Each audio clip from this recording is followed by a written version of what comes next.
नमस्कार, मी सुहास पवार. मेन मराठी 24 तासमध्ये आपले स्वागत. सर्वसामान्यांचा विश्वास मेन मराठी 24 तास. आमच्या मेन मराठी 24 तासला सबस्क्राईब करा, लाईक करून शेअर करा आणि बेल बटन दाबायला मात्र विसरू नका, कारण आमचे ताजे अपडेट्स आपल्यापर्यंत पोहोचत राहतील. यवतमाळ वाशिम लोकसभेसाठी अलंकृत राठोड यांच्या नावाची चर्चा. राठोडांकडून चर्चेला दुजोरा. सविस्तर वृत्त. कधीही आचारसंहिता लागण्याची दाट शक्यता असून लवकरच लोकसभा निवडणुकीची रणधुमाळी सुरू होणार आहे. त्यामुळे निवडणूकपूर्व जनमत चाचणी सुरू झाली आहे. त्याचप्रमाणे विविध पक्षांकडून उमेदवार चाचपणी सुद्धा सुरू आहे. काहींच्या दिल्ली वाऱ्या सुरू झाल्या, त्याप्रमाणेच काही राजकीय मंडळी राजधानी मुंबईत उमेदवारीसाठी ठाण मांडून बसले आहेत. जो तो उमेदवार पक्षाच्या उमेदवारीसाठी धडपडत असल्याचे चित्र सध्या दिसत आहे. त्यामध्ये प्रसिद्ध उद्योगपती तथा बाराधामाचे निर्माता भगवंत सेवक किसनराव राठोड यांच्या सुविद्य पत्नी सौ अलंकृत किसनराव राठोड यांच्या नावाची मतदारसंघात जोरदार चर्चा आहे.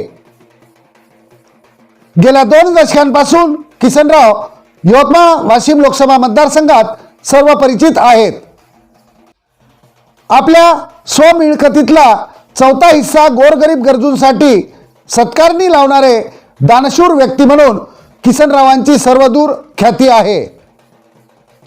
त्याचप्रमाणे गोरगरीब गरजू विद्यार्थ्यांना स्पर्धा परीक्षेची तयारी करता यावी यासाठी त्यांनी रत्नाआडी स्टडी सेंटर सुरू करून मोठी कामगिरी केली आहे आणि हे सतत सुरू आहे. अलंकृत राठोड ह्या उच्च विद्याविभूषित असून पतीप्रमाणे त्यांनाही समाजसेवेत रस आहे. वेगवेगळ्या उपक्रमांतून अलंकृत राठोड नेहमीच समाजाशी जुळून राहतात.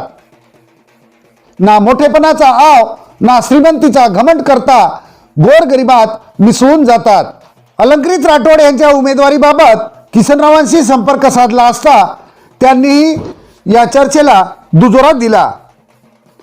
फक्त आणि फक्त समाजसेवेचा ध्यास घेऊन आपण राजकारणात पदार्पण करत असल्याचे त्यांनी सांगितले. भगवंतांनी आम्हाला सर्व काही दिले आहे, आता फक्त समाजसेवा करायची हेच ठरविले असल्याचे ते बोलले. ओबीसी आणि मागासवर्गीयांच्या सर्वांगीण विकासासाठी सर्वतोपरी प्रयत्न करून काही प्रलंबित मागण्या आणि विकासात्मक कामे करावयाची आहेत असेही त्यांनी सांगितले. गोरगरीब भक्तांसाठी बाराधामाचे निर्माण करून भक्तांची सेवा झाली आणि पुढेही होत राहील.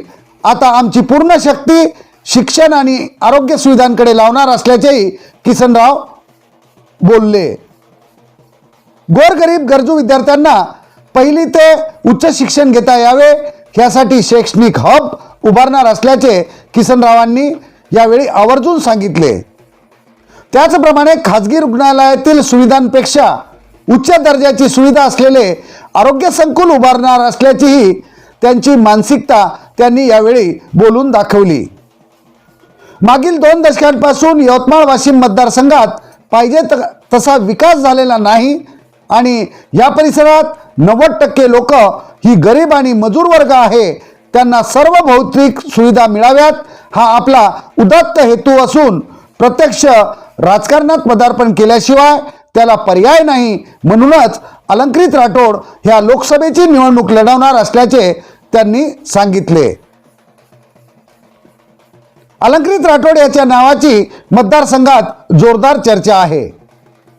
2020 मध्ये चलो गोर राजसत्ता की ओर असा नारा देत किसनरावांनी रणशिंग फुंकले होते आणि तेव्हापासून किसनराव राठोड, त्यांचे धाकटे बंधू ॲडव्होकेट पंडित राठोड आणि पत्नी अलंकृत राठोड यांनी संपूर्ण मतदारसंघात दौरा करून एकंदरीत मतदारसंघाचा आढावा घेतलेला आहे. मतदारसंघातील नागरिकांच्या अडीअडचणी जाणून तेव्हापासूनच त्यावर त्यांनी काम सुरू केले आहे. महत्त्वाचे म्हणजे मागील 1 वर्षांपासून विविध राजकीय पक्षांच्या दिग्गज नेत्यांनी किसनराव आणि अलंकृत राठोड यांच्याशी संपर्क साधला आहे.